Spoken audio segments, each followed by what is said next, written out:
I'm actually on camera today. What a surprise.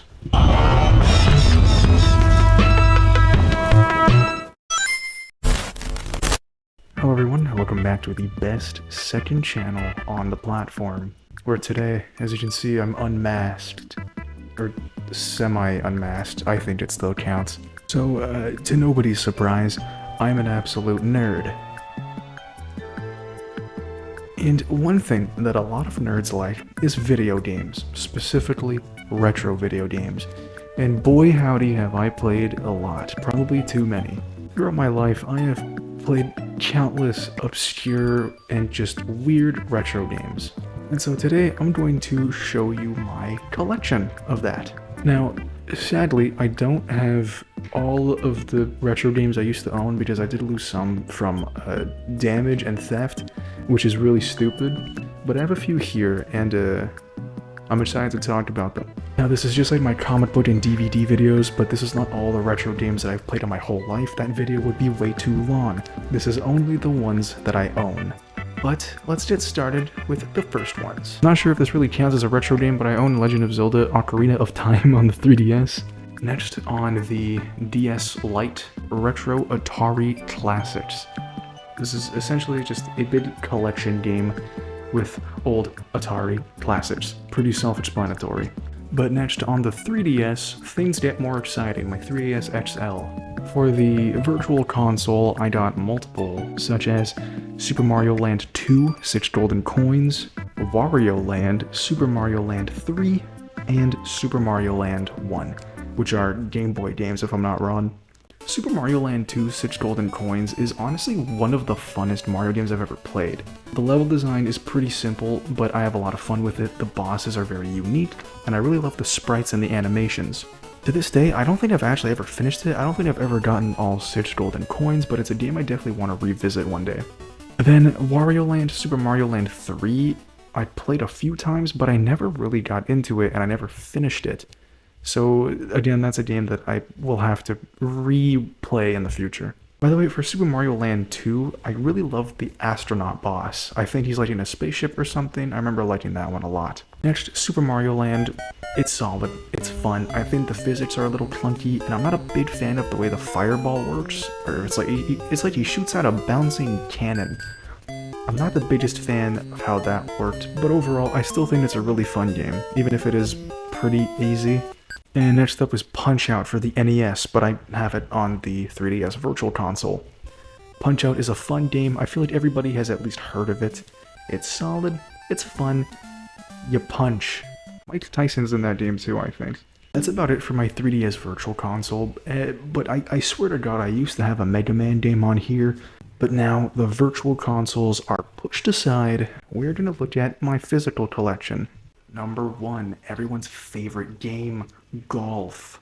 I've never liked golf for the NES. I think golf in real life is a fun sport, but this game is just kind of boring. Also, I'm pretty sure this is supposed to be Mario. I think he has like a cameo in this game, I'm not sure.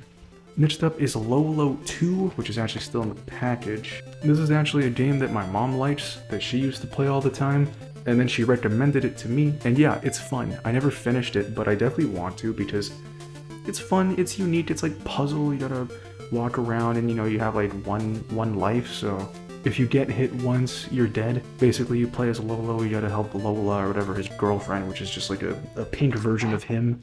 But next up, we got some Pete Gaming right here, Tetris. If you know me, you know that I am an absolute Tetris fan. Tetris is honestly one of my favorite games of all time. I have the mobile version on my phone. I've played most versions of Tetris. That being said, the NES version of Tetris is one of, if not the best. You can't go wrong with the original.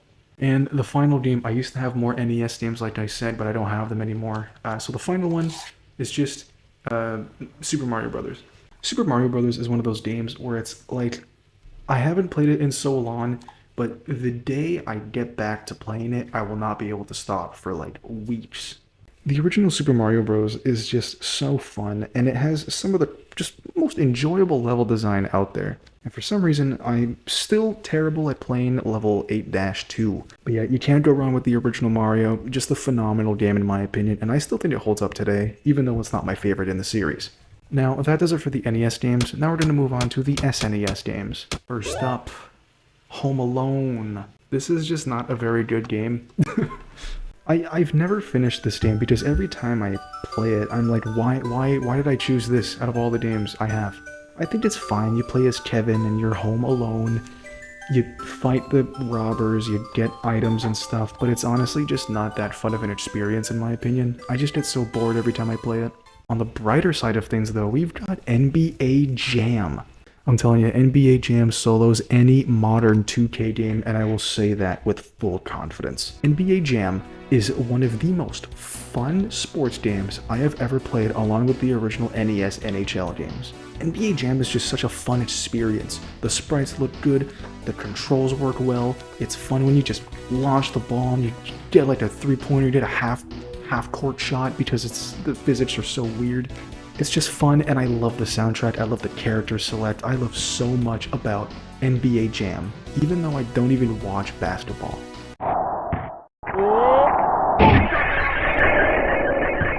But next up is Flintstones. This game's based off the live-action Flintstones movie, and this game, let me tell you, peak shit. This is one of the worst games I've ever played, and the only reason I own it is just to say that I own it. I genuinely, every single time I play this game, I play a few levels, and I just suddenly hate my life. It is one of the worst controlling games ever. I don't like the art style, I don't like how it tries to emulate the live-action characters in the game. The game looks, smells, and plays like garbage. The Flintstones is honestly mocking the SNES. But now, to stop being so negative, we have this. The Magical Quest starring Mickey Mouse. I replayed this game just a few weeks ago, and it's fun. I think as a platformer, it works pretty well. I really like the sprite for Mickey Mouse himself. The controls are fun, and the different abilities are just enjoyable. I can't say much besides that the Magical Quest is just a fun game. Though I think the bosses are extremely clunky, and I don't really like the jumping. The physics, you know, all that aside, it's just a solid game. It's a very basic Disney platformer, and you know what? That's what you'd expect. That's what I expect every time I play it, and every single time I play it, I enjoy it. But now, speaking of platformers, we have one that is miles better than the Magical Quest. Because that damn mouse has nothing on Super Mario All-Stars. Super Mario All-Stars, to this day, is still one of the greatest collections of all time.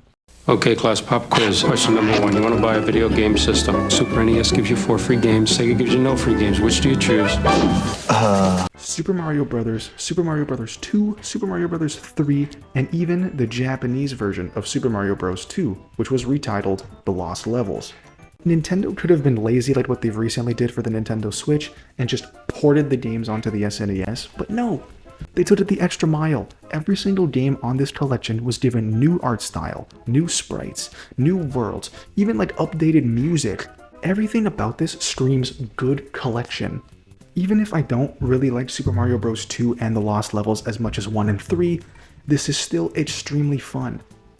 It doesn't beat the original. I would rather play the original Super Mario Bros. Any day compared to the All-Star version, simply because the physics I find are a bit clunky on All-Stars, but it still works fine. All-Stars is still a great game and a great collection, and I recommend it to anyone who is a fan of older games and just a fan of Mario games. But now, to end it off, we gotta end with, again, some peak gaming, just like Tetris. Super Mario World. Phenomenal, sensational. Super Mario World is not only one of the greatest Mario games, I think it is one of the greatest games in general for its time period and now. It has some of the funnest Mario levels, some of the most fun Mario bosses, worlds, level design. It does so much, and it has one of my favorite power-ups in the whole franchise, that being the iconic yellow cape. This is also where Yoshi made his first introduction. I think it was his first introduction, I could be wrong. But dude, it's Yoshi. Mario World is like such a classic that every single time you boot the game up, it's just so wonderful. Super Mario World is one of the easiest 10 out of 10s you can give to a retro game, and I think I might love it more than the original. But because that's all the retro games I own now, sadly, this is where the video ends. If you enjoyed, remember to smash that like button or whatever. Remember to check out the main channel too, because right now I'm still working on that Godzilla and Spider-Man video. Not together, but two separate videos.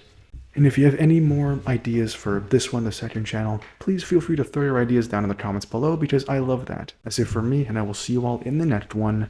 Goodbye.